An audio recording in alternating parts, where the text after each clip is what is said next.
আলম সুবিধার পক্ষে এই প্রচারণা পত্র দিয়ে আজকে যাত্রা শুরু করলাম। একটা জিনিস মনে রাখবেন, সুফি সাহেব এই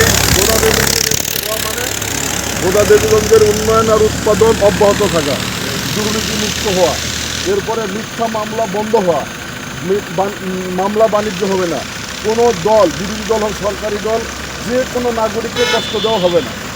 এক কথা শেষ, সকল ধর্মের জনগণ স্বাধীনভাবে তাদের ধর্ম পালন করবে, কেউ কারো ওপর কোনো হস্তক্ষেপ করতে পারবে না। এক কথা শেষ।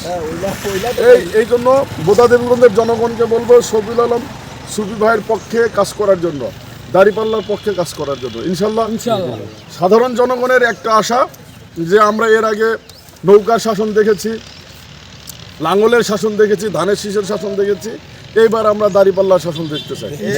এবার সারা বাংলাদেশে এই জন্য একটা সুর উঠছে, টেকনাফ থেকে তেঁতুলিয়া, রূপসা থেকে পাথরিয়া, সারা বাংলাদেশে একটাই সুর যে এবার নতুন নেতৃত্ব, মানুষ নতুন কিছু চাচ্ছে। এই জন্য আপনারা দোয়া করবেন, আপনাদের ধর্মের লোকজনকে বলবেন দাঁড়িপাল্লা একবার দাঁড়িপাল্লা আসুক ইনশাল্লাহ। ঠিক আছে।